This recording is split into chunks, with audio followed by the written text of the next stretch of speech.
महाराज कल की कथा में हम लोगों ने गिर गोवर्धन महाराज का पूजन किया।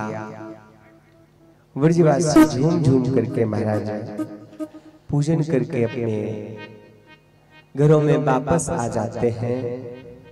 इधर कुछ दिनों के बाद महाराज इंद्र ने देवताओं से पूछा, क्या बात है देवताओं, दीपावली के इतने दिन निकल गए और ब्रजवासियों ने हमारा पूजन नहीं किया। तो महाराज देवताओं ने बताया कि आपका पूजन अभी नहीं किया और आगे होगा भी नहीं। क्यों? क्योंकि महाराज कृष्ण के कहने पर ब्रजवासियों ने गिर गोवर्धन महाराज का पूजन किया। कंस तो महाराज इंद्र क्रोध में आ गया, अरे उस बाचाल कृष्ण की बात मान करके हमारा पूजन नहीं किया। बाचालम बालिशम स्तब्धमग्गम पंडित मानिनम, उस गमार ग्वाले को पंडित मान लिया है, वो ज्यादा ज्ञानी है। उस कृष्ण की बात मान करके मेरा जो अपमान किया है ब्रजवासियों ने, इसका तो दंड मिलेगा। महाराज मेघों को बुलाया, स्मंतक आदि मेघ आए हैं, जाओ। आदेश दिया है महाराज इंद्र ने कि गहराओ इतनी जोरों से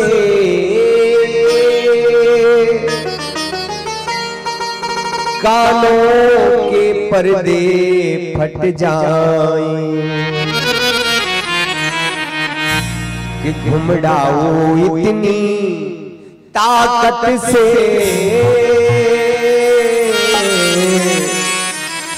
पृथ्वी के परत पलट जाए। दो वज्र पटक गोबर धन पर पृथ्वी के अंदर पहुंचा दो, नामो निशानो बाकी न रहे, खेती पर ओले बरसा दो। जाओ ब्रजमंडल में ऐसा कोहराम मचा दो, इन ब्रजवासियों ने जो अपराध किया है इनको समझ में आना चाहिए कि इंद्र का अपमान करने का दंड क्या होता है। राजा का आदेश महाराज, स्मंतक आदि मेघ चले हैं महाराज, घुमड़ घुमड़ करके मूसलाधार बरसात होने लगी। जोर जोर से आंधी तूफान, घुमड़ घुमड़ के महाराज पवन चलने लगी।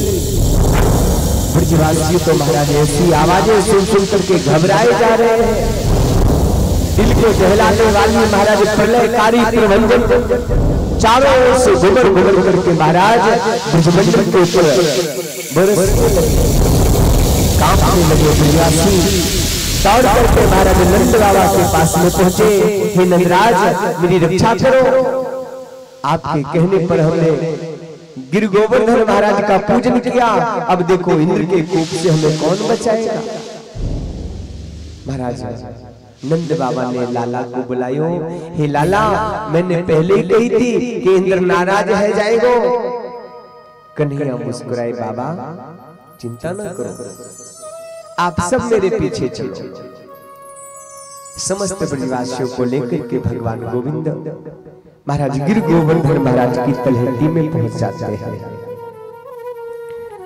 महाराज एक उंगली पर भगवान कन्हैया ने उस सात कोस के गोवर्धन को ऐसे उठा लिया जैसे महाराज बरसात में बच्चे कुकुर मुर्गे को उखाड़ लेते हैं। समस्त ब्रजवासी महाराज गिर गोवर्धन महाराज के नीचे पहुंच जाते हैं और कहते हैं कि बरसात हो रही थी तो पानी अंदर प्रवेश ना हो जाए, इसलिए शेषनाग ने चारों ओर से कुंडली बना दी। महाराज एक दिन निकल गया, दूसरा दिन निकल गया, भगवान कन्हैया उंगली पर पर्वत को थामे खड़े हैं। मैया को लगी अरे ब्रजवासियों, मेरो छोटो सो लाला इतनो बड़ो पर्वत धारण किए हैं, नख पे पर्वत लीनो धार कन्हैया मेरो बारो। तुम लोगों को जरूर शर्म ना आवे? अरे मैं अपने लाला को थोड़ा सो भोजन कराए दे, तब तक पर्वत तुम लोग थाम लो। ग्वाला बोले मैया तो को का लागे कि जे पर्वत अकेलो कन्हैया ने उठाए रखो। ए मैया हम सब ने देखो जे लाठी डंडा लगाए रखे, जे देखवे ताई नाय लगाए है। बुढ़ी महाराज घमंड में अभिमान से ब्रजवासियों ने कहा, अच्छा तो मैं लाला को भोजन कराए दूं? हाँ हाँ भोजन कराए दो, सुबाए दो, आराम कराए दो, हम लोग हैं ना। भगवान कन्हैया ने महाराज थोड़ी सी उंगली नीचे की, जितने लाठी महाराज डंडे लगे थे सब चटाचट सब टूट गए।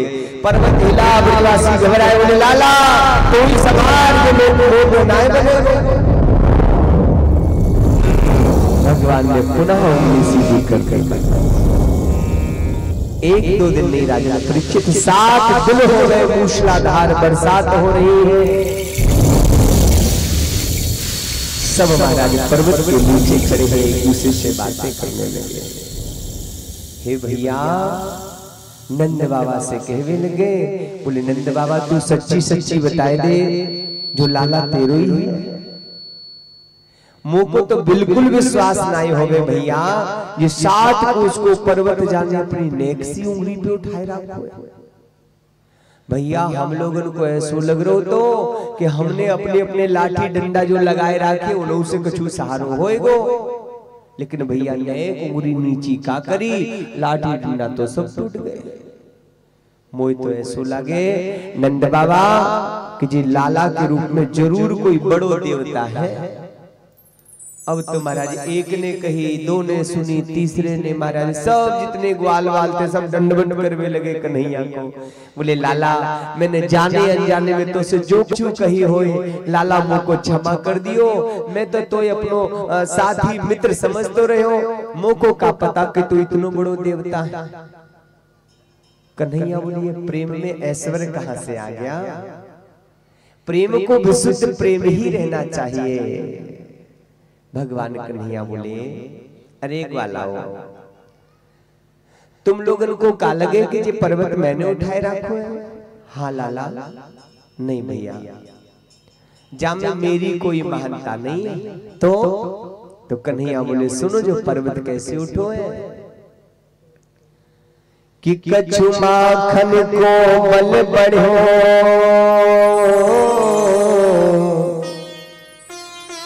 कछु गोपिन करी सहाय, राधा जी की कृपा से मैंने गिरवर लियो उठा। जब मेरी कछु मानता ना है भैया, कछु माखन को बल बढ़ो। जब हम लोग माखन चुराए जाते तो ऊपर ऊपर की मलाई वालों माखन हमने खाए, उसे भैया ज्यादा ताकत मुंह को मिल गई। कछु गोपिन करी सहाय, और राधा जी की कृपा ते मैंने गिरवर लियो उठाए। और भैया एक बात बताऊं, तुम लोग सब मेरी तरफ टुकुर टुकुर देख रहे थे ना, तो तुम सबन की शक्ति मेरे अंदर आएगी। मेरे देवता ने मंत्र दियो मुझ को। ग्वाला बोले दारी के बोई में समझू कि ऐसे कैसे परवर उठाए लियो, मेरी शक्ति तेरे अंदर पहुंच गई, जैसे मैं कमजोर सो लग रहा हूं। महाराज दिखा भी देते हैं और छुपा भी लेते हैं। 7 दिन के बाद राजन परीक्षित मेघों ने जाकर के बताया महाराज जल तो खत्म हो गया। अब इंद्र ने आकर के देखा तो वहां धूल उड़ रही थी, पानी का कहीं कोई जलाशय कहीं दिखाई नहीं दिया। इंद्र तो आश्चर्य में पड़ गया। परीक्षित जी बोले महाराज इंद्र तो आश्चर्य में पड़ेगा, हम खुद भी आश्चर्य में हैं कि आखिर 7 दिनों तक ये मूसलाधार बरसात हुई तो वो जल राशि तो कहीं होनी चाहिए थी। चलो पर्वत उठा लिया, ब्रजवासी बच गए, लेकिन जल राशि कहाँ गई? तब महाराज सुखदेव जी कहते हैं राजन, त्रेता युग में मैया जानकी साधु संतों को भोजन कराती थी, नित्य का यही कार्य था। एक दिन महाराज अगस्त ऋषि आ गए, मैया उनको भी भोजन करा रही थी और मैया हमेशा मन में ये सोचती थी कि कोई महात्मा ऐसा नहीं आता जिसको हम जी भर के भोजन करा दें। तो अगस्त जी बैठ गए महाराज भोजन के लिए। 28 दिन हो गए, मैया जल्दी जल्दी ले आओ, मैया जल्दी जल्दी ले आओ। 28 दिन हो गए महाराज भोजन ही कर रहे हैं। मैया जल्दी आया करो, थाली में कुछ नहीं बचता जब तक आप आती हो। बेचारी 28 दिन में तो बुरा हाल हो गया, परोसते परोसते, बनाने वाले बनाते बनाते थक गए, परोसने वाले इधर थक गए। सो मैया बोली बाबा बीच बीच में पानी भी तो मांग लिया करो। बाबा बोले मैया बीच आए तब तो पानी मांगे, 28 दिन है गए मैया, महाराज बीच ही ना आए रोए। मैया तो घबराई गई, राम जी के पास में पहुंची, बोले जाओ तुलसी दल रख देना, हाथ जोड़ लेना। मैया ने वही किया। बाबा ने पेट पे हाथ घुमाया, बोले मैया बस जल और पिला दो। मैया बोली 28 दिन में जिसका बीच नहीं आया भोजन करते करते, अब पानी कितना पिलाएंगे? राम जी बोले पानी हम द्वापर में पिलाएंगे। तो महाराज इंद्र ने बरसात जैसे ही मेघ होने शुरू की, भगवान कन्हैया ने अगस्त जी को आमंत्रित कर दिया कि भैया पानी पी जाओ। सो पर्वत के ऊपर अंजलि बना के बैठ गए और जितना भी मेघ बरसाते रहे और महात्मा जी सब पी गए, इसलिए कहीं पानी दिखाई नहीं पड़ा।